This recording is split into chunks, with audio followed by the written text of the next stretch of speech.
Greetings, fellow travelers. I am Oddo, the Wizard of Stories, and I have come to impart upon you the secrets of storytelling. Whether you're a writer, a filmmaker, or simply someone who loves a good tale, these tips will help you to tell a superior story, which will enrich the world and bring glory to the teller. There are 4 elements you must master if you are going to become a powerful storyteller. The first element is water. In this analogy, it stands for character.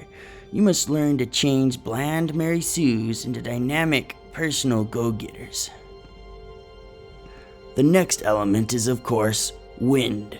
Wind is setting, and it changes just like the wind. And you must learn to build a world so vivid you can take a bite out of it. Earth is plot. Without plot, there is no story, so master it well. Fire is conflict. Let the forces in your book clash, and let there be casualties. Hey, aren't you forgetting about an element? What do you want to add, Vinny? Those are not all the story elements. And what exactly do you think I left out? Politics, of course. No story is complete without a little propaganda added in. It's the vital 5th element. Why settle with a moving story about good versus evil when you can try to influence next year's election? Audiences love soapboxing on whatever, current social issues, even if it's in the middle of an intergalactic war or feudal Europe. Thanks, Vinny. Run along now. Vinny likes to take things to the extremes, but he does have a point of sorts. It's important that your story has a message, whether that be friendship or understanding or what have you. But it can be a delicate procedure to handle the moral with care without it turning into political, or otherwise your audience can magically transform into bloodthirsty orcs. Fair warning. Anyways, water. It's one of the most powerful elements in the universe. In pensmithing, the most powerful element is character, or water, if you follow the analogy. We want to see your characters, get to know them, and feel like they are real. We want to hate the bad guys, love the good guys, and be friends with the funny ones.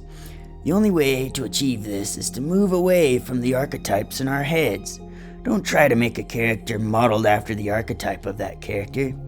For example, if you have a mentor character, like me, don't just make them, or me, just their role. If I were reduced to just an archetype, then I'd be a grouchy, all-knowing, and full of exposition. Plus, I die somewhere in Act 2. That's not character. I am so much more than that. I like sushi, for example. I collect model trains. I listen to a lot of rock and roll music. These things might make me sound shallow, a lot like something I might say on a speed date, but they can point to something deeper about me. For example, I like sushi because I'm sophisticated. Or he's full of himself. That might be the case too. That's the glory of good characters. The audience must interpret who they are based on what you show them as the author. But remember, don't tell them who the character is.